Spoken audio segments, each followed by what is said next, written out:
So my friend Natalie had surgery and couldn't talk for like a week. Every app they tried, they sounded like Karen from SpongeBob. That's when I found Fish Audio, a super cool site with hyper-realistic AI voice generators in 13 languages. Whether you're a podcaster, a voiceover artist, or a content creator, Fish Audio makes it easy to create studio-quality voices with just a few clicks. It's open source friendly, faster than 11 Labs, and way more affordable. Try it for free at fish.audio. Seriously, it's the best AI voice tool out there.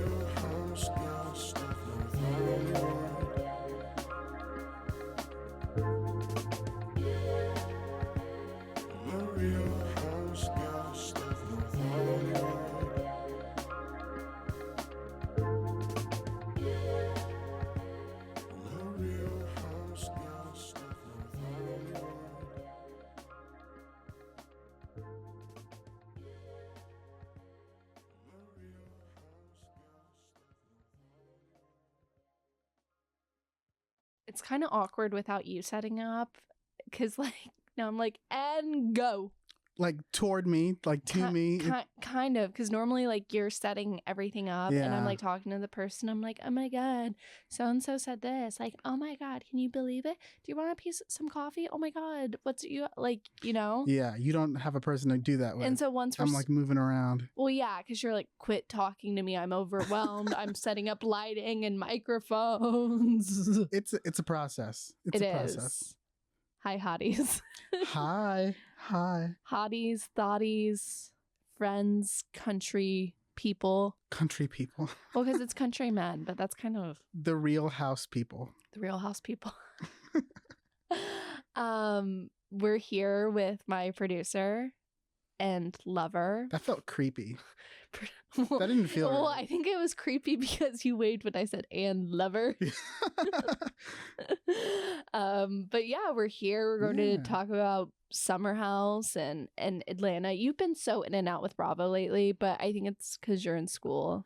Yeah, it's been pretty busy. It's so busy. Yeah. Like, it's pretty much your weekends are recording the podcast, editing the podcast, pulling all the TikToks and those for the podcast, taking care of your parents, doing your schoolwork, and then... Keep going.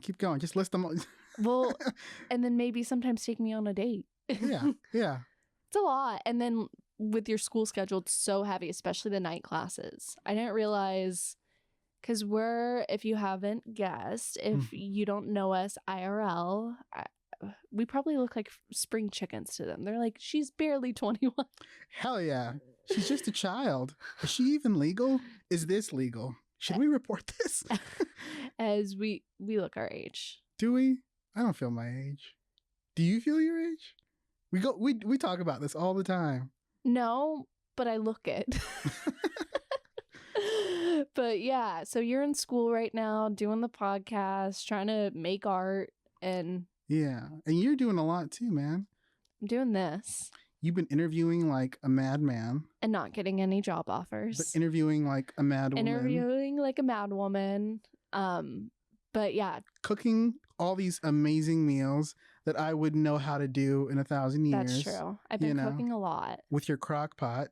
Amongst other tools, of course. But the crock pot has really... Because you know what it is? I wake up in the morning.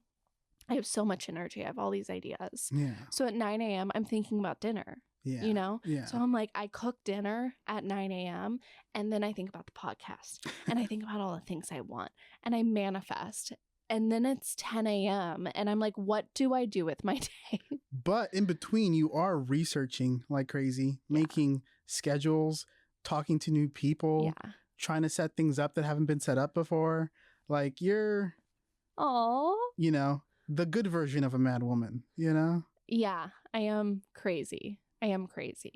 But yeah, I believe in this podcast and what we're trying to do out here. Yeah, me too. And you know what's the best part about being unemployed? What's the best part? So much time for TV. Yeah. I am watching so much TV. So obviously we're watching Bravo, Bravo, Bravo every day. Yeah. I've been watching old episodes of New Jersey. Yeah, dude. What a show. What a show. Yeah. What a show. We've been watching The Studio, which obsessed. I can't speak more highly about it. It's so good.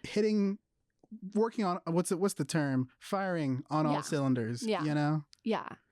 And I kind of was telling you that there's this new soap on CBS. I think it's called Behind the Gates, and it's like a black soap opera. Mm-hmm. I kind of want to get into it. Like, Me I too. feel like I'm unemployed. I'm applying for jobs every day, but I have so much time, so might as well. It's honestly an education in of itself, you know? You're like finding all these trends on certain platforms, on certain streamers, seeing what's working, what's not, what's the discussion on social media. Like, it's a job. I love how you are presenting this right now on the podcast. Like, every possible employer is watching this and you're like, hire her. I mean, it's the truth. You're doing like some, like, it's almost like you're working in development, you know, of your show, but also just like producing at the same, alongside with me, you know, to be I always honest. call you the producer, but we really do produce together. You're like a technical producer.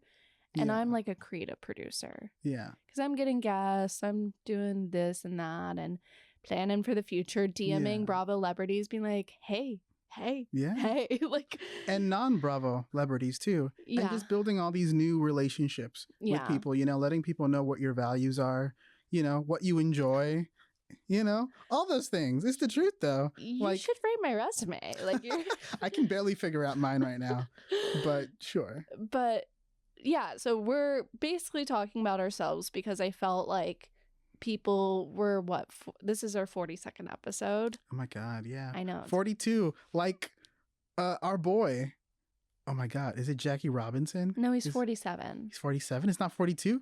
No, it is 42 because of the movie. Yeah, just make sure I'm getting his name right and his number right, or else I know it's Jackie Robinson. I will be so fucking embarrassed.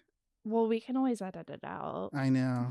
But just like for my own self-worth and self-esteem. 42. It is Jackie Robinson? Yeah. Okay, I'm not going to hell. I knew you were talking about Jackie Robinson. Yeah, he's a Dodger baby, like us. Not in love with certain activities by our fellow Angelinos. Yeah. Baseball Angelinos. Yeah, not into it. Not that I grew up, you know, being immersed in baseball or anything. It was around, but now that our whole city is so, you know, proud, certain events make me a little like, no. And you know, I love baseball. It's like the one sport I really, really do like. Surprising. I know I'm like very like, yay, sports, but like I do like baseball. Yeah. But my first baseball game of the year, I'm not going to Dodger Stadium and I'm not going to a Dodgers game. Yeah. I'll probably end up going because I do love baseball and that's our home team. But I'm making a point because of not supporting those things. Yeah. So yeah, I got tickets though to Padres. Well, my dad got tickets. It's going to be so fun for you guys and Ellie, right? Mm-hmm. Yeah. Fellow house guest. Fellow house guest. Yeah, we're going to spend the day in San Diego. My dad has a work trip, so we're going to drive down, stay at his hotel on his dime.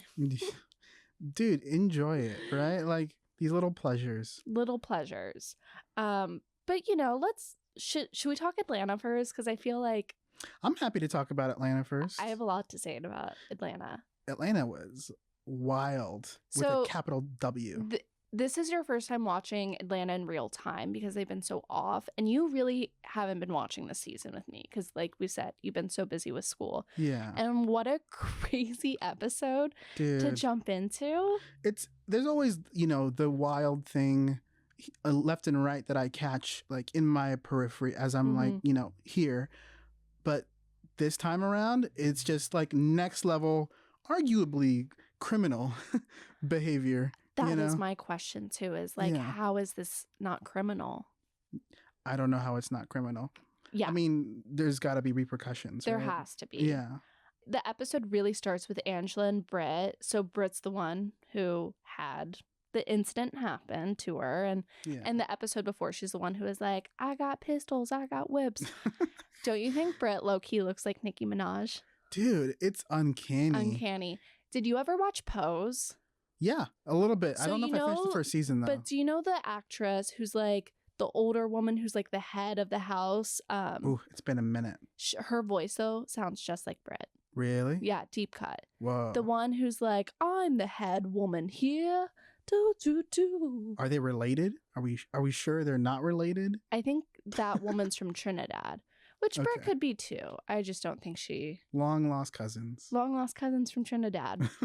So Angela's upset, though, because the venue is pissed at her because she's the one who had the event before at the vault. So then it kind of cuts to Britt is just upset that she made Kenya feel upset. And she has a lot of regret and remorse. Yeah. Sincerely, too, it seems like, right? Yeah, I do think it's sincere. But threatening gun violence to me is a line I don't want housewives to cross. Not to play devil's advocate too often, even though I do sometimes. Yeah. But like, what if she was just making herself look bigger than she is, right? Like really trying to intimidate or like impose, in some kind of way, just trying to act big when she isn't. I agree with you though. It is trying to make yourself seem bigger. It's a trauma response, but not a good one. No. And it's still gun violence. You can't threaten gun violence, especially to someone who's a single mother. Well, yeah, it's more of a threat of gun violence. It is a threat of gun violence. The best way to phrase it, I guess. It is completely. And to someone who's a single mother, who is their child's everything, like what does Kenya's daughter have without her? Yeah. We're playing it out in our minds as if it was really going to happen or something, but we have no evidence to suggest that it would have happened besides the verbal. But we should take people with gun violence being as scary as it is. Take it seriously. Take everything seriously. Yeah. So then Portia and Kenya and Kelly talk at Kenya's spawn, and they make sure her grand opening is set. Kenya shows the girls the auditions for the models. Yeah. I love this moment because Kenya's such a girl's girl and is like, yes, to all the girls. Hyping them up.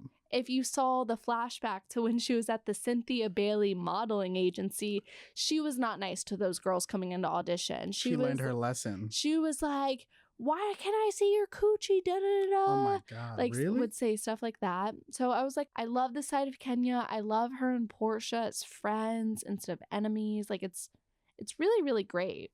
Yeah, and I mean, she has a daughter, so I feel like having to take care of a young girl, looking at these young girls, not as like competition, but as like just other young girls, your attitude changes. Yeah. And Kenya is pissed about Britt.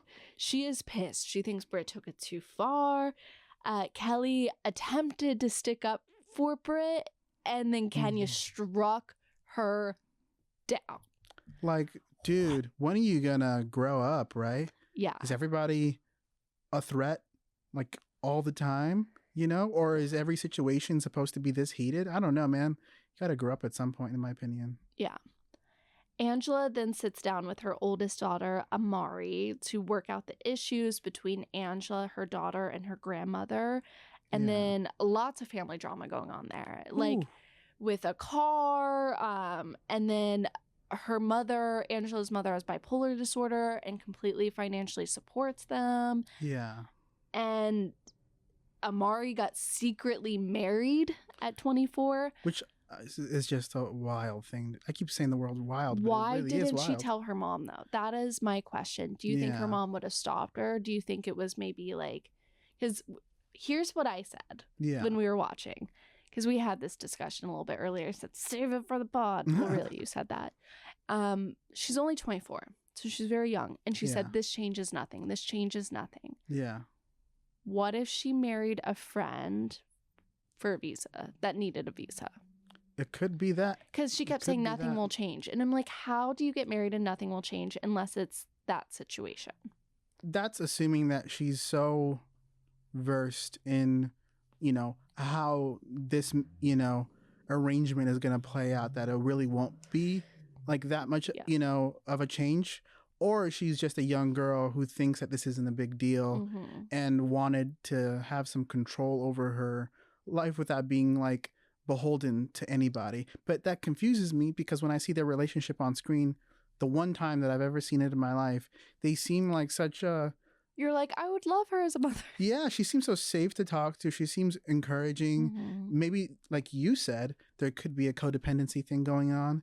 But at the same time, I don't know if you were codependent, I don't know. Wouldn't you tell? Wouldn't you?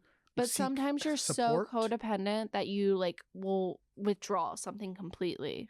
Especially like with, because I was saying the codependent thing because Angela was a single mom for a long time. Like Amari didn't grow up with a dad. And so I'm saying this as someone who grew up with a single mother. Mm-hmm. Yes, she was like my best friend. I'm probably still closer to my mom than like most of my friends. Mm-hmm. Yeah. And I'm like intertwined, but there were certain things I kept so far from her. Yeah. You know? Yeah. I mean, I've had some things too that like that with my sister and my brother, you know? Yeah. I don't know if I could make that same comparison like with my parents, but just seeing that, I don't know, 5 to 10 minute, you know, interaction between them, it's like you have, from being somebody outside looking in, right, on Amari and her mom, you have a loving relationship. You have somebody who cares about you, who wants the best for you. You know, why wouldn't you want their support or their opinion or something, right? You have a little kitty making some noise. Yeah, but I heard her on the mic. Yeah. She's close. She's talkative. But then Britt has to sit down with Portia to figure out, like, how do I apologize to Kenya? Yeah. And she's scared. She's terrified. Britt seems terrified. And Portia can empathize because she's been through some things with Kenya. Yeah. But she's like, girl, you messed up. But Britt totally regrets it. And then we go back to Angela, and she tells her husband what Portia said about having tea on him. And he's like, whatever. Like, he doesn't care. It's just wild to me, man. It seems like, again, I don't know if this woman is just surrounded by people who just, like you said the word while we were watching, this that are dismissive. Yeah, but it feels like that. It's like she's being so open and she's being so forward and, like, I don't know, wearing her heart on her sleeves, and you're just kind of like just brushing her off. And then later when she tries to bring up her mom and her sister, and he's like, I don't care. Something must have happened. No, she said in past episodes they have issues, but still as her partner. Like, you can have issues with Angela's mom, Angela's sister. That can be its own separate thing, but she's saying as my partner. Yeah. And then did you notice because he was like frying chicken, and then she went over and grabbed someone and he goes, did you wash your hands? And she's like, yeah. Yeah. It seems like he's just not paying attention to his surroundings and going off of his instinctual kind of... Maybe controlling a little. Controlling or like judgmental maybe. Yes, or I see the judgmental. Something like that. Judgmental is better word than controlling.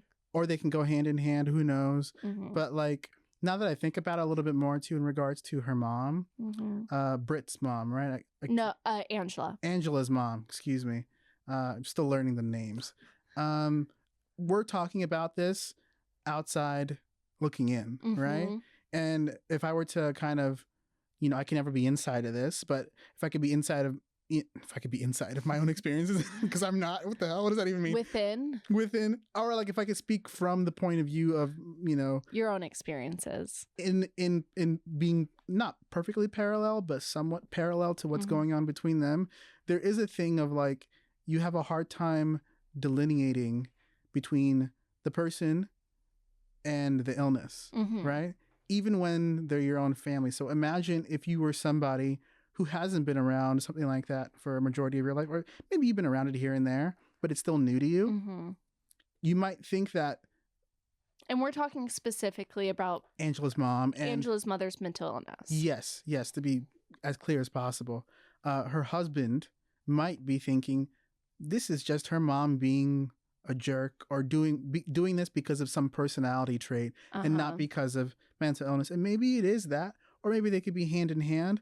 But I feel like he may be, I don't know, leaning on one thing more than another instead of seeing it as a whole. Yes. And then passing that frustration or anger or whatever it could be, who knows what, I can't think of the right term. Onto her, you know? And I think there's a lot of grayness when you're have a family member with mental illness, that maybe you as a family member can see like, yes, this thing they did hurts and is not right, but I also can see that they're ill and that's not their truth and not their heart and all those things. Yeah. But sometimes when you didn't grow up with it, you're not as in as Angela, like as the partner, you can be like, this person is not, I don't want to say crazy when we're talking about mental illness, but this person is woo woo cuckoo. Right. And they are driving me woo woo cuckoo and what they're doing isn't right. So don't be around them. Yeah. But that's still her husband. So I think it's kind of like the job of the partner to understand that other person. Yeah. Yeah. Then everyone gets ready for Kenya's salon opening. Everyone's there. Miss Cynthia Bailey. Miss Cynthia Bailey is in her 50s. She looks amazing. Cheekbones for days. Not that I'm here to comment on women's bodies of any age. But she's gorgeous. But yeah, objectively speaking. Beautiful. You know? Beautiful. Yeah. I've always thought she looks a little East African. Yeah. Maybe it's the cheekbones. It could be. There's features that I can't even, like, I don't know if I could accurately place, but she's just sorry, y'all, we have cats. Cats jumping on every little thing. But she is so beautiful, man. If I look half as good at her as her at her age, I'll be so happy. Yeah, it's a blessing in its own right. And like, I'm completely objectifying her, but her body is so beautiful too. Like, she's thick, she's curvy, she's just so pretty to me. And this is going by our present day beauty standards. I know. To be like, you know. I kind of hate every time I talk about Atlanta. I'm like, they're so pretty. They are so pretty. I mean, I think men can be like that too when they see like a certain celebrity or an athlete or whatever. They're like, look at that guy. He's like, he's built, man. Look at those shoulders, dude. Like, and I just want to see a group of Black women between over 40 and just be like, they're so affluent Black women over 40. I'm like, they're so pretty. They're so pretty. They're so pretty. Because I don't really do that with Beverly Hills, I'm noticing. Yeah, I mean, they're a little bit. You know what it is too? I don't know what comments I can make and can't make. I'm especially in love with Portia. Why is that? One, she's Lucille Ball. Why is she Lucille Ball? She's so funny in every scene, even when she's mad. It's like there's something, she'll not be trying to be funny. And like, I could watch a scene of her not speaking, of her just sipping water, and it would somehow be hilarious. She's like, for you, to me, like, remember that show Baskets with Zach Galifianakis? Like, every time he tries to be funny, he's not funny. But whenever he's not trying to be funny, he's really funny. So it's that. It's that. But I love every time she's dressed. Like, I love all of her outfits. I think she always looks really pretty. Yeah. So physically, I think she's gorgeous. I think she's hilarious. And then she always has so much story. Like, right now, she's going through a divorce. Yeah. She's mad at her baby daddy. She's like, has these deep friendships with the women, but also some enemies too. She's also causing drama online right now. Is she online? Oh yeah, she, with all the stuff going on with Kenya and Britt, she's kind of getting in there. And she said those photos Britt might have been underage. Oh my God. Yeah. I'm just recalling that now. I feel like you told me that earlier, and it hits me even more now. But some people are saying that's not. There's a lot of drama, especially, I believe there's this girl who's on this other show on VH1. I think it's like one of the Basketball Wives or like one of those. And she's saying like Britt saying this girl used to date Rick Ross, and so did Britt. And this girl apparently had nude photos of Britt. Oh. And so they're like, maybe she got it from her. I don't really understand. I shouldn't be speaking on it on stuff I haven't like properly researched, just stuff I've scrolled, you know. Yeah. There's some great Instagram accounts. I'll link to this episode if you want to like follow directly updates on the show. You hear that? Yeah. Real Housewives of Atlanta. They have a lot of great fan pages of people solely dedicated to the show. Right. Internet PIs, or what is it? Couch. What's it called? Armchair detectives. Armchair detectives. Yeah. Yeah. So, but Cynthia's there. There's a ton of press at the event. There's so many fans there, fans of the show. Yeah. And just like all of the women are there, like everyone. Britt rides with Kelly. She has flowers. She wrote a note. She wants to make amends to Kenya. She wants to make things right. Yeah. And they get there and they have that hair contest. No notes. I loved it. I would have voted for maybe the spider hair one. That one was cool. Yeah, it just seemed like the most difficult to, I don't know, keep in place. But the overall, artistry, though. Awesome artistry. Like, so cool. And I love that Atlanta, like, yeah, this is probably the most dramatic episode yet, but they're still going to have, like, a cool cultural part, you know? Like, that felt like Atlanta. Yeah, you know? Definitely.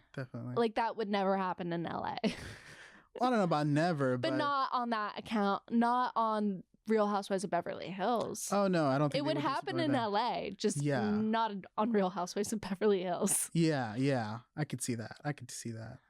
So Britt's aunt died that week, which is also why she hadn't called Kenya to have like a direct conversation. Mm-hmm. Britt is very hopeful her apology will be received, and everyone else is like encouraging her. They're like, yes, girl. What a tragedy, man. I know. Yeah. So Drew approaches Portia about the drama because they haven't talked, and there's just been drama steaming, brewing, growing. Mm-hmm. And Portia's like, no, Drew goes, Portia, you can have his hot dog. Like, so corny. I hate how corny Drew is. She's the corniest of the cornies. There can be a little corny. There can be a little corniness here and there when it's like you're being ironic about it. Constantly being corny, and she thinks she's being like a bad bitch, like given a read, and it's just like corny. Just corny. Like she one time called someone a dog, and so the next time she came to an event, she literally threw a dog bone. I was like, go, go, go. I was like, you're so corny. Be a little more clever if you're gonna be a little corny too. And Portia feels like Drew could have called her, and Portia's like beyond mad now, so she's like uninterested. She's that mad. Yeah. Because it's like involving her family, especially like things are finally good with her baby daddy Dennis, and Drew kind of bringing him onto the show as Drew's friend, not as Portia's baby daddy. It puts their family in a weird place. That is a little awkward. I'm kind of thrown by how, like, I don't know, angry Portia is. They've been through a lot on the show with how he's been portrayed, how she's portrayed him. I understand Portia's point of view personally. Mm-hmm. So then Britt walks in and she approaches Kenya, and Kenya just acts like she's not there, like she doesn't exist. And what made me so sad about that, this is how you know it's a trauma response. Kenya's mother grew up in the same home with her, but Kenya's grandmother adopted her. Mm. Kenya's mother would just act like she wasn't there. She never acknowledged Kenya, never acknowledged that she was her mother. Just acted like she wasn't there. And that's what Kenya did to Britt in that moment. Just passed down the baton. Yeah. You know? That is generational trauma. In action. Kenya calls for everyone's attention, so Britt decides to leave. Kenya starts a speech about how much she loves the salon, and then it just turns to, I'm so sick of people trying to bring me down. All these people just bring me down. She throws away the card and the flowers that Britt bought her. Kelly tries to interfere again and fails again. Yeah. It's like everyone's just like trying to keep this train from derailing, but the train can't help but derail. Because Kenya's so filled with rage in this moment. She's filled with rage, and she tells the story of Britt threatening her with a gun to the group, which I don't agree with. I don't agree with Britt for threatening her. But Kenya just goes on, and then she gets out these poster boards, and it says, who is this hoe? The first set of photos is her before plastic surgery. You know, different face. The people just like frozen. The people just frozen in place. You're like, oh my God. And if it was just the plastic surgery, it wouldn't have been that bad. That would have been like housewife level, like shade. No one would really get like mad. It's like, oh, she's just trying to be a little. It still would be mean. Yeah. But mean is different than like criminal. Yeah, she's trying to go for this person's soul. And so then there's the second poster board is like Britt doing all these like trap videos, like, you know, like video hoes and stuff. Yeah. And she was like, I was a video girl, but at least I was classy about it and got paid. You know, I wasn't in these like bad music videos. And then the last photo is porn. Dude.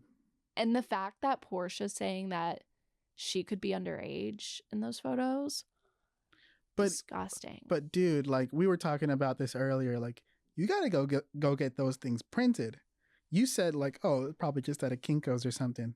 And in my mind, it's like you are getting these JPEGs. You are emailing these JPEGs. You are going to the store. You are talking to the person about what size you want these printed. Okay, I'm going to play like Kenya Moore's assistant going to Kinko's and you're the employee.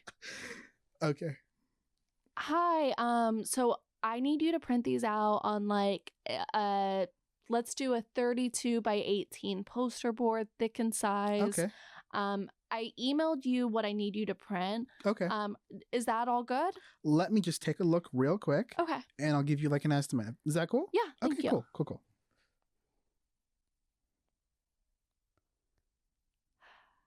Are you sure you sent me the right email? Are You're my third Kinko's of the day. I'm working for Kenya Moore. She's going to fire me. Please. What time do you need these by? I could have done that better. That's fine. That was great. You're so funny. But yeah, all the housewives are disgusted, especially Portia, and they walk out of the event. Yeah. Portia's so mad though, because she's like, it's me, because they're like, now the season's going to be about this. Yeah. You know? And Cynthia says this is lower than the lowest part in low hell. That was hilarious. If there was a place lower than hell, that's where we are. And I'm like, yep. Cynthia also has great confessionals. Yeah, I give some props to that. And I love where the episode ends, though. Cynthia talking to Kenya, it says, and I think Cynthia's the only one Kenya would take in her saying this. She goes, "You're better than this." Yeah. She was trying to end that interaction as quick as she could because you could sense that Kenya wanted to like rationalize this or like but she couldn't to Cynthia. She would have to the other women, but not to Cynthia. The fact that they all just like tried to pretend that this wasn't as bad as it was, like they were just sitting through the moment trying to be like, okay, this is crazy, but I'm just gonna stand here, or this is gonna end soon, you know, all that stuff. And it's like, yo, why isn't anybody saying anything? Well, like, Shamia said something to Kenya. She did. She goes, hey. Yeah, in the moment, she goes, she threatened me with a gun. She threatened me with a gun. Oh, yeah, I remember now. So Shamia did say something, and Portia did too. And I think the other women didn't know her enough. And Kenny just shot them all. Like, Yeah. I'm doing this. I have decided I am doing this. Do you think production knew? I think production could have known. It would have been surprising if they had no inkling of it whatsoever. Yeah.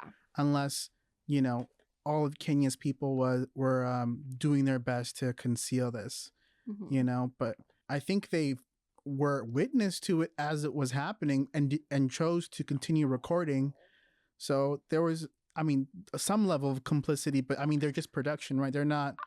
My personal take is I think maybe people on the lower end knew, like PAs, maybe some field producers, but maybe not like upper level producers. Maybe they didn't know. I don't think Bravo knew. I don't think the production company itself knew, but I think maybe people knew and didn't know they could stop it or to stop it. And maybe they didn't know how bad it was. Maybe she just said, I have some poster boards of like her before plastic surgery and, you know, left out the revenge porn. Yeah. Do you agree with Bravo's decision to cease filming with Kenya? Definitely. Me too. I thought when I saw the text at the end that it could mean that she could come back for another season, but you were telling me that I don't think so. Yeah. I think Bravo's too scared of getting sued, and this could be a lawsuit. Yeah, you know, and this also could be put into evidence now. You know. Yeah, all those like reality reckoning lawsuits, they could use this. So it's not a good look for the network, especially. I feel like they don't like it when Atlanta goes too far. Like when Portia got in that fight with Kenya a few seasons ago, they demoted Portia the next season. Yeah. What is like really, you know, another tragedy, like they said on the show, is that she'd been working for this day for so long. That's the saddest part. I love Kenya. Like, yes, she can be mean, of course, but she's a necessary villain on Housewives. You know, the shows can be kind of boring without our villains. She's personally. Her heel, kind of, right? Yeah. And there is this part of this woman who was not loved by her mother, who said, I will have a child and love her, and I'm going to build this amazing life. And that was building this story up. Yeah. And so to see her act not at the highest point of Kenya, but her lowest, most hurt, most traumatized self, dude, it's hard as an audience because we've been watching her for over 10 years. This was our Anakin to Darth Vader moment. We thought this was a new hope. We thought they were gonna repair the traumas of their upbringing through all this. And what do we get? Anakin turning to the dark side. Obi-Wan, all the friends being like all the hope gone. Yeah, but like all the friends are like Obi-Wan's, right? His mentors, right? Or his friends, trying to help him not do these things, and he just turns. I made this about Star Wars, and I did not need to, but that's my way of processing it. I love it. I love it. Yeah. I think we should head into Bravo News. Beep, beep, beep, beep, beep, beep. We're interrupting your regularly scheduled recap for this Bravo News. Let's do some Bravo News. Okay, did you see the trailer for Jen NYC? Did I show it to you? I don't think I saw the trailer, actually. God, I'm going to make you watch it later. So it's Ariana who's Kim Zolciak's daughter from the white lady from Real Housewives of Atlanta, the early seasons one. Yeah. Bad wig, don't be tardy for the party. I remember her. Yeah, so one of her daughters and her boyfriend are on the show. Riley from Real Housewives of Atlanta, that's Candy's daughter. I have been watching Riley since she was 6 years old on TV. She has finished school. She is out there working in New York City. Like, my God, she's grown up. Aww. We also have Brooks, Meredith's son from Real Housewives of Salt Lake City. Remember Brooks Marks? He talks like this. Oh, yeah. How could I forget? And Gia from Real Housewives of New Jersey. Teresa's oldest daughter. Her oldest daughter. Is she the one that made up that song? And I'm waking up in the morning thinking about so many things. Gia, please don't sue us. Please don't sue us. Because she probably owns the rights to those songs. Is it like a song?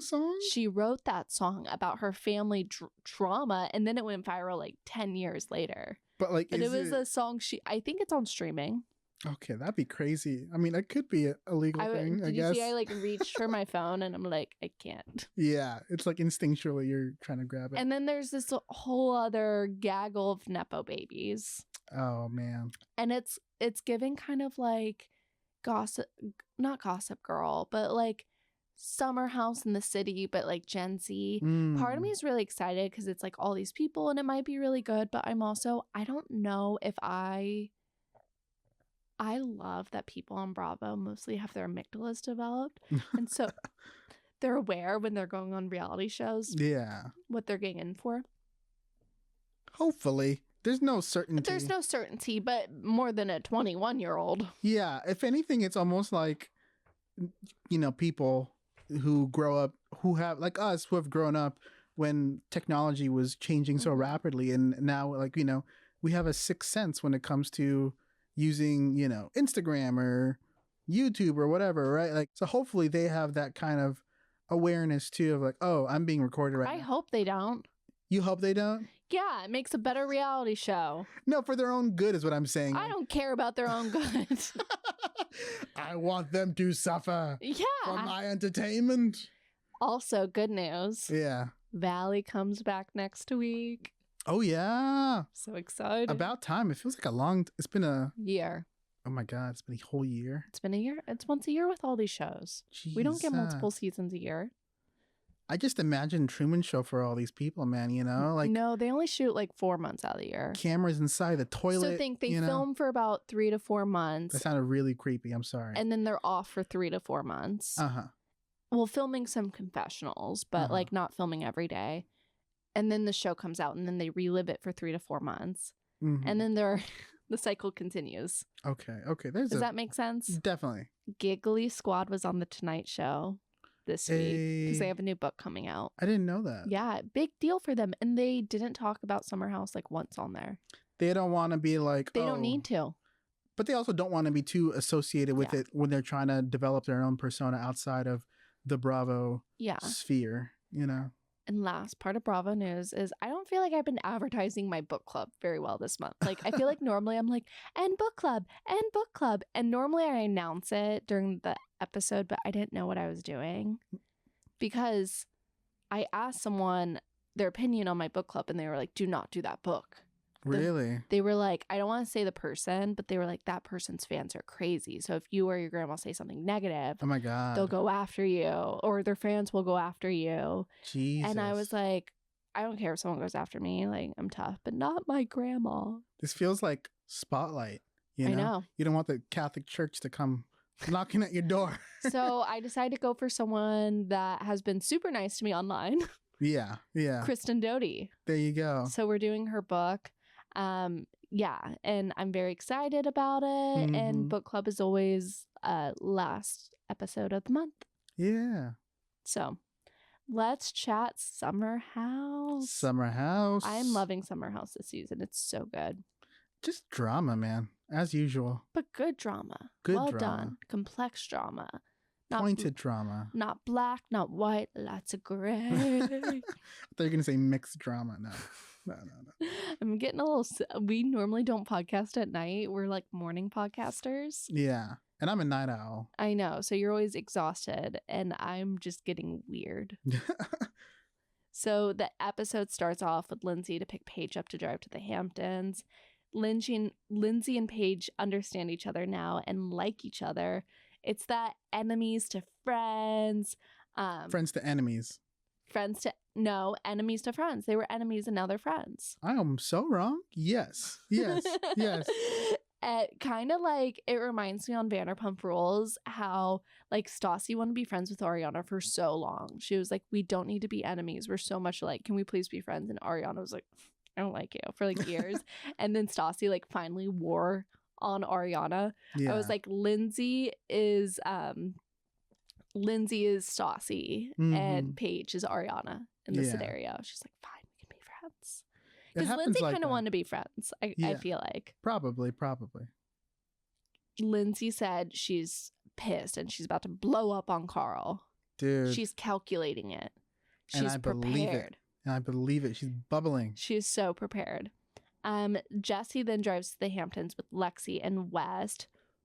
You were like, who is she and why are they making out? Because you haven't really been watching and you were like, new relationship? I'm not that far behind. I was just confused. I'm like, whoa, I've been away. Yeah, you're like, how many seasons behind am I? I'm like, you're only behind like 4 episodes. Yeah, but they're moving at light speed apparently. Yeah, and they're making out and Is that how you kiss? No, it's how they kiss. Oh, is really? I don't kiss like that. I'm like, did I just forget how you kiss for a second? No. So they're moving really, really fast because of Toegate. Oh my God. Jesse even introduced his parents to Lexi at her request. And he did this just to accelerate her forgiveness. That's a big, specific request, if you ask me, you know? I know. And, you know, there's other ways of dealing with wrongdoing than being like, let's go do that, you know? But yeah, hey, after our first fight, I wasn't like, and introduce me to your parents. I'll be like, excuse me? I don't think I met your parents until we had been together like over a year. They would have thought you were an Amazon delivery person. So, you know, they're not. Yeah, but I wasn't sitting down for dinner with them a month into our relationship. No, I've had instances though where like people that I was seeing like met my family just not in passing, or like or just, you know, through weird circumstances, and it's like not a thing. But like when you make it a thing, when you sit down for a family dinner, you make a plan. Yeah, that's a different thing. So everyone arrives at the house. I missed Kyle and Amanda. They weren't in the last 2 episodes. They were in Italy. Missed them. And so everyone's doing a big group Shabbat dinner. I love Shabbat. I didn't grow up Jewish, but man, that's my favorite part of the religion is, that part of it. Jesse's little prayer. One man show for them. He was doing the prayer. He was doing like the song prayer. I know. I just mean like I've just never seen him perform that way on the show before. So what it was just... would Jesse? Like he sang that whole song last season, and Jesus. he's been releasing a song every month. Wait, so maybe that's why he's sang. Yeah, because he loves to sing. He went to school for singing. Did he? Yeah. Oh my god. He's a finance bro who just wants to sing. Dude. He's like IRL Troy Bolton. If Troy Bolton was like way more manipulative. Get into that. So Lexi tells the girls everything's fine with her and Jesse, and she forgave Jesse, and the girls look at her like she is stupid.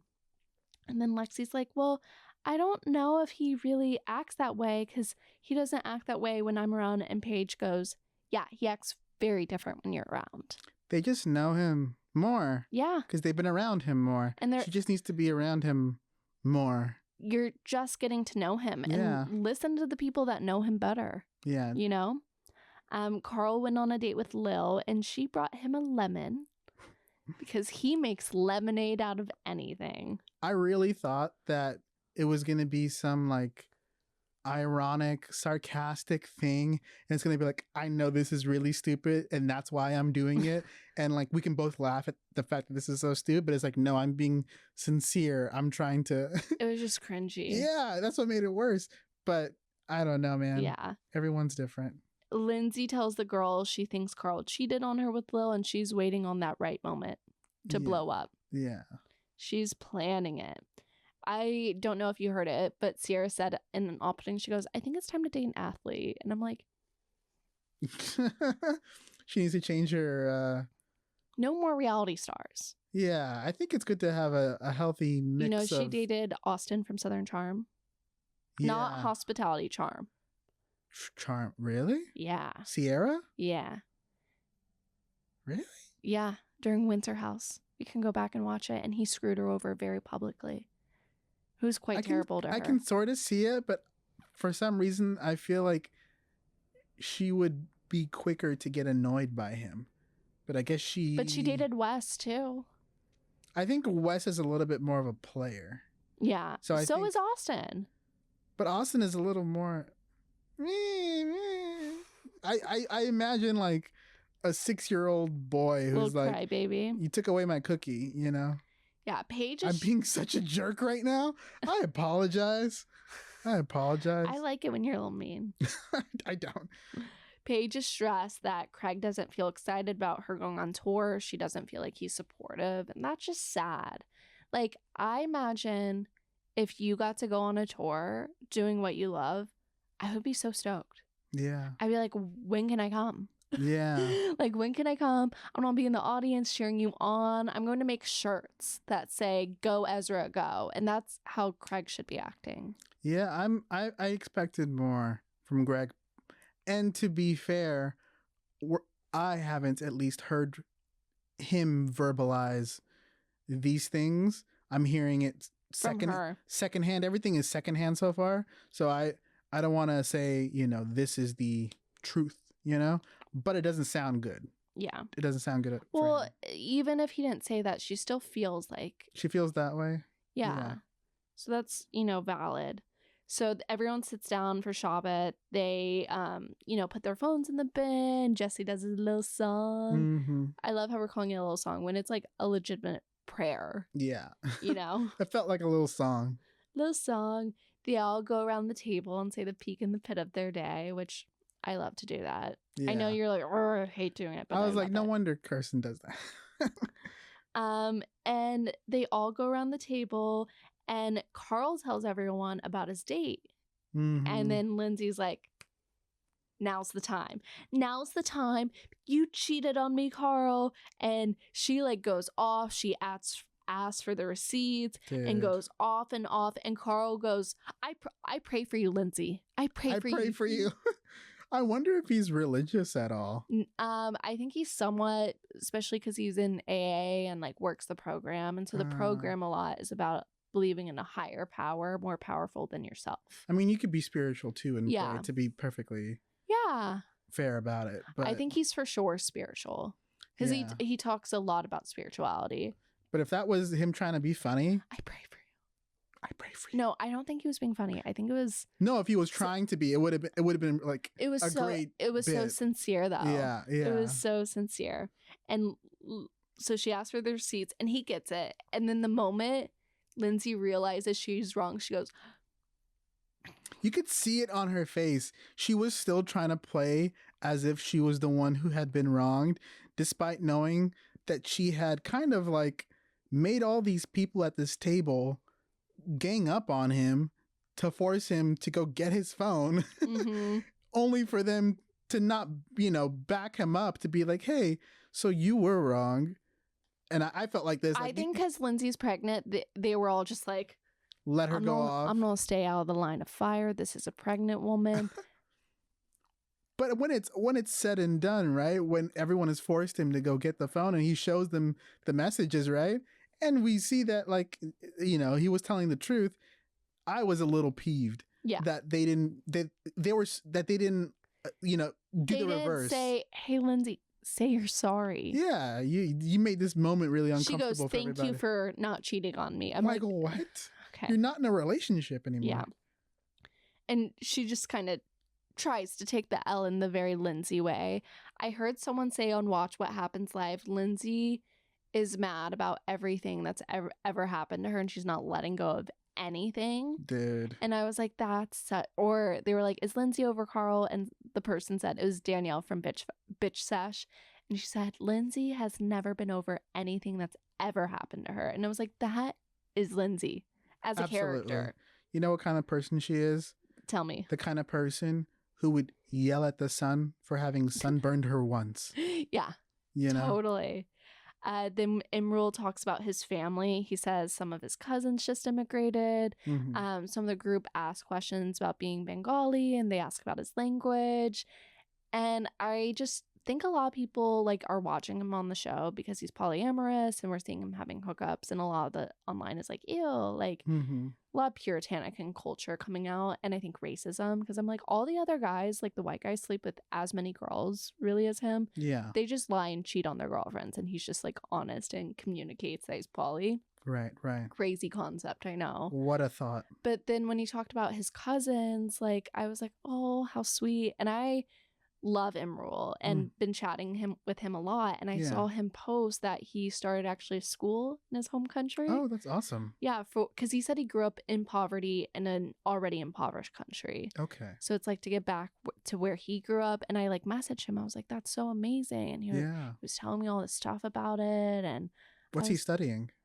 Oh, it's like he's funding a school. Oh, I misunderstood. Yeah, he's funding a school for like impoverished children in where he's from. Oh my God. Yeah. That's incredible. Yeah, it's really amazing. And I wish the show would like highlight that. Like, yeah, he's this polyamorous guy who goes out, sleeps with a lot of girls, but he also is an immigrant who's helping, other immigrants and helping his community back home, where he's from.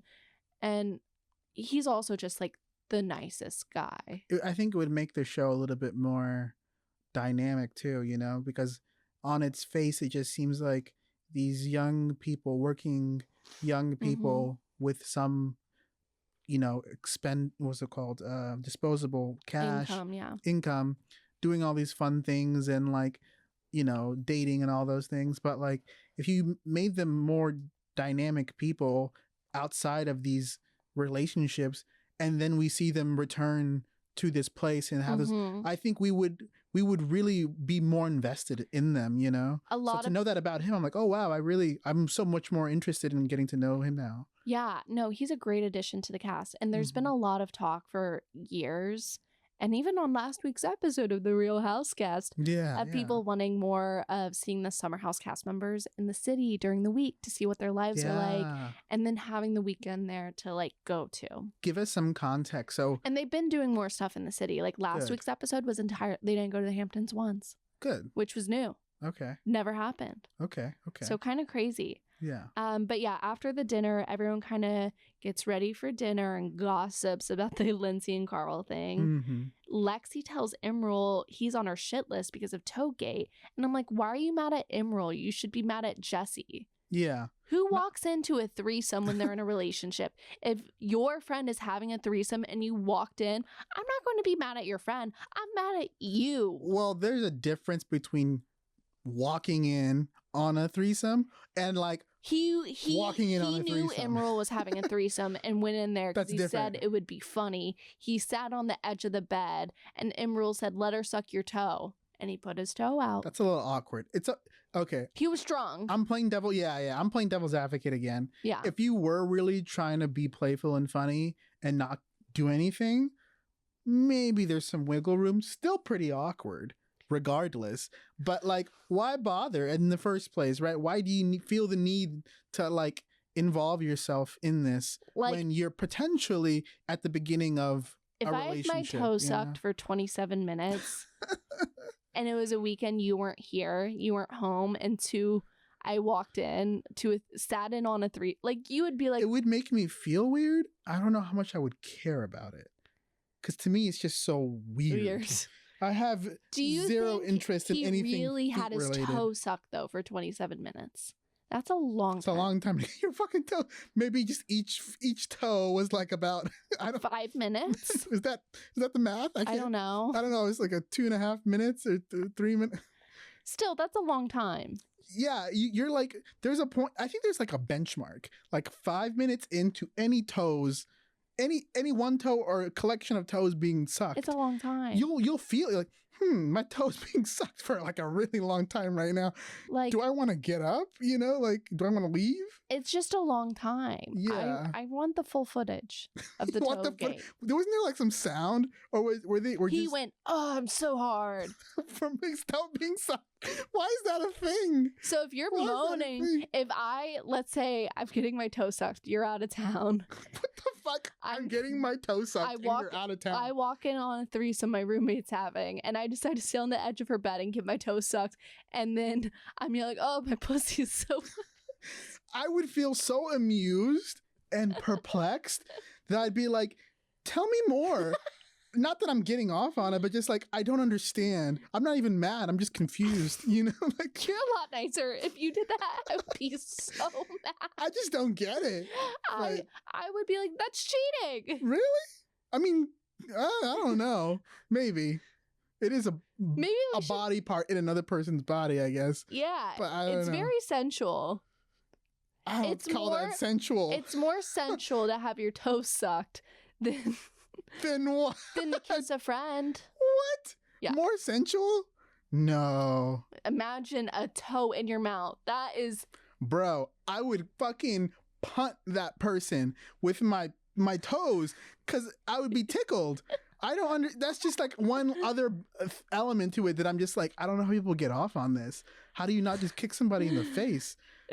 But that's neither here nor there, really. So Paige then says Lexi and Jesse are weird as fuck. Agreed. Love the morning. So then it's the next morning, and then we see all the bed bugs gossiping in morning, and I love that part of Summer House. I just explained to you what the bed bugs are on Summer House. Right. Because you were like, you see bugs? I was like looking on the frame. I was like, those three pretty girls in front of me. Jesse's like says something to Emerald about like, oh, I'm surprised like you didn't bring anyone home, and it feels a little slut shamey, you know, because you know how everyone's like, oh, Bravo and production is making Emerald all about his sex life. I kind of think it's the rest of the cast. You think so? Because Jesse's the one always bringing it up. He's like, hey, Emerald, you had a threesome last night. What girls did you bring home? Oh, you didn't bring home any girls? Like, Emerald's not like, hey, didn't bring any girls home. Look at me. Like, right. I think he's just going out for coffee. And he's like, yeah, no, didn't bring anyone home last night. I'm just vibing. It feels young.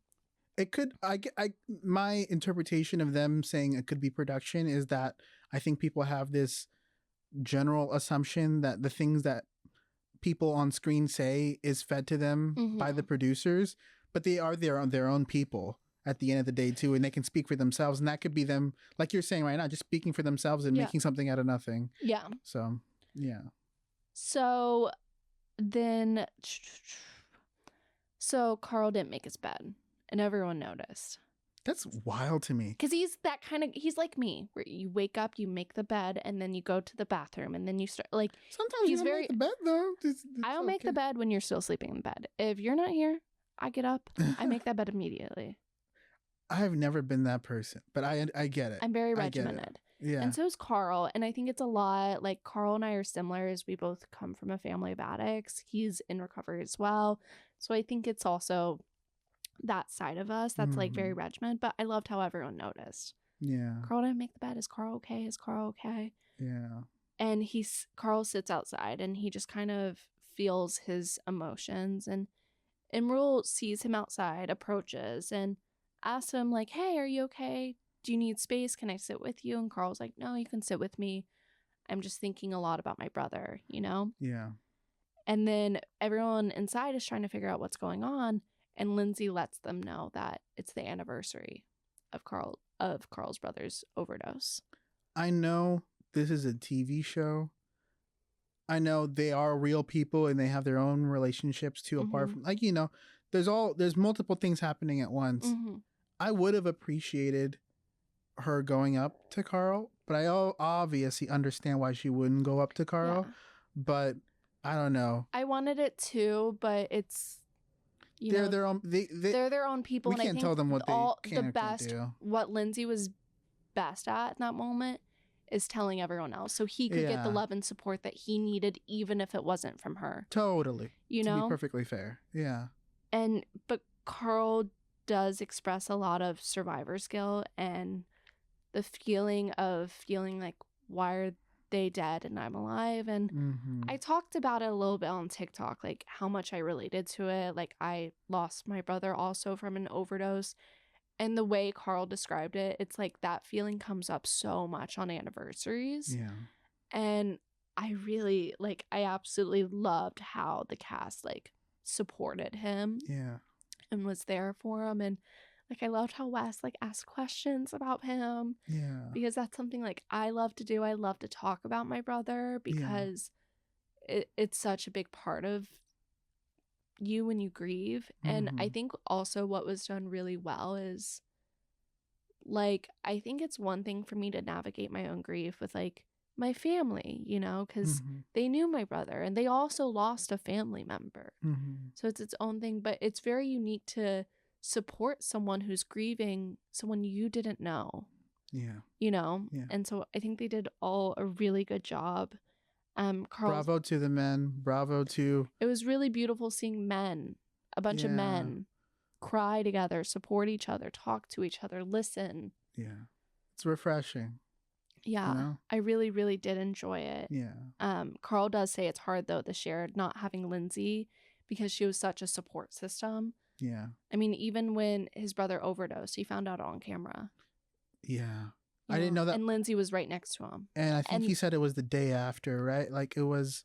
The next morning. Yeah, so the 10th versus the 11th. On Lindsay's birthday, yeah. Another wild thing to be a matter of coincidence. Yeah. But... It's heartbreaking, but I really loved, like, just him not bearing it in. Him talking about it and being open, and he talks about how he like went on a hike and went for a run to like feel his emotions, and then he went to this like tree that him and Lindsay planted for his brother. And Sierra tells Carl like how proud his brother would be. Yeah, that was beautiful. I think the heart of the episode, to me at least, because there's drama, and then what we all seek in anything that we consume is a human moment, right? Yeah. So that was really nice to see. So it was beautiful. And then Paige notices them talking, and now they're at like Kyle's like DJ event. Yeah. And Paige notices them talking, and she's like, "Oh, Carl and Lindsay would be a cute couple." And I'm like, "Oh, Paige, I kind of agree. They would be a really cute couple." I never thought of it, you know. I know, but I'm like, but once Paige said it, and I saw them, I was like, That could work. I like it. Yeah. I don't think Sierra's going to date any more men on reality TV, but Carl would be a good last shot. I'm really starting to grow an appreciation for Sierra. Yeah. You didn't know she was a nurse until I didn't know today? she was a nurse. I didn't know she was that talented at crafts. Costumes and crafts. Yeah. And just like her sense of humor. I'm just like, you know what? I think she's one of the cooler ones. Also, best dressed girl in Summer House. Couldn't agree more. Best dressed. Yeah. So Jesse tells Wes that Lexi is tracking the girls Jesse was following on Instagram. Oh my God. Crazy. Not too wild for, what's it called?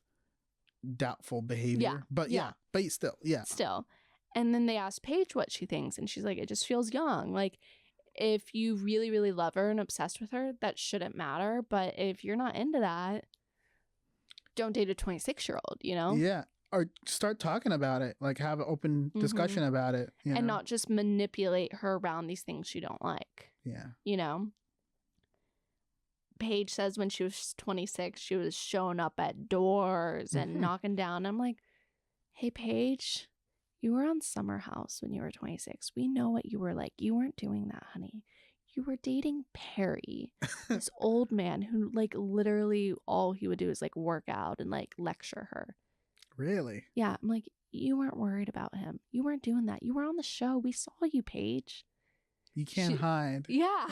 I wasn't there, but, like, that's my... You can't lie about who you, like, what you were like at 26. Like, we know. We were watching you on TV. Unless that was on an off year or something, right? No, she was on the show at 26. I know. I mean, like, when they're not rolling. Filming, but, like, yeah. So Kyle's DJing and everyone's dancing and having fun. What I would give to one day go to a party at Summer House. Yeah, I know. Lit. I think it'd be a good time. They looked like they were having a lot of fun. They did. Yeah. Then Paige and Sierra sit down to talk about Craig. Yeah. Paige is just so anxious. Like, the anxiety's just spitting out of her. You could see it on her eyes, her face. She's just trying to sidestep, but... Paige also discovered propanol this year. Oh, thank God. Because so Summer House, they end after the summer. She went on her tour. And she started having extreme anxiety attacks on the tour. She discovered beta blockers. Hallelujah. Love beta blockers. Never had it, but I've seen the effect, the benefit of a little propanol. All of a sudden, I'm not throwing up. Every time I hear that word, though, it makes me think of the drink. Yeah. Propel. Yeah. Me too. Propel and all. Propel and all. And then it's crazy. Once she broke up with Craig, she wasn't all anxious. I mean, not every, what is it? Not saying Craig was making her anxious, but the relationship definitely was. It would be fair to say it was a contributor. It was a contributor. Yeah. And Sierra gives great advice to Paige that she shouldn't have to dim her light for Craig. No. She shouldn't. And Paige feels like Craig should want to move to New York because she's the breadwinner and she doesn't want to leave New York. She said, I'm never moving to Charleston. And she feels gaslit to compromise. And the episode really ends with Paige doesn't know Craig's her person. And what we know now, he's not. No. And it's just like, whatever, happens between you and another person in a relationship, it shouldn't be some external thing that makes you have animosity for each other. Yeah. It's got to be something that I don't know. I don't know if that makes sense, but like you should always just be in support of whatever is happening for another person, right? And not make that the thing that drives a wedge between you two, right? Honey, I don't care if you make more money or if I make more money. I'll probably make more money realistically because I'm so pretty. Yeah. But I'm down for you making money too. I'll support you. Thank you. Same goes for you. I just mean to say too, like we're all cheerleaders for each other, right? That's what a relationship should be. Any relationship, whether romantic or not, if you're in a friendship or whatever, it's like you just want to root for the other person to succeed, right? So So this was a fun episode. Thank you for coming on. If you like weird artsy films, follow Ezra on Instagram. And you can catch us on all social media, Instagram, TikTok, Threads. What else? That's it. Did they say YouTube already? YouTube. I mean, they might be watching on YouTube. If you're not Are you watching on subscribed, YouTube if you're not right now? So if you're watching on YouTube, make sure you're subscribed. And if you're not watching on YouTube, go to YouTube and just subscribe, because sometimes we put other fun stuff on just on YouTube. Yeah, I don't think we say that too often. Yeah, there is extra. Like and subscribe. Like and subscribe. There's extra content. There's drag queens just on the YouTube. Yeah. They're not on the... No, we did do an episode with them, but extra content with them. Yeah. And more on the way maybe at some point. Who knows? There is. And... And I'm on TikTok saying stupid shit, crying sometimes and laughing and doing all the things about Bravo. And okay, have a great week. Make sure you're reading our book club. Yes. It's called He's Making You Crazy by Kristen Doty. And I'm stoked the co-writer is the same person as who wrote How to Lose a Guy in 10 Days. Anyways, so, read fun. book club if you want to read along. I always do summary if not. And bye. Bye.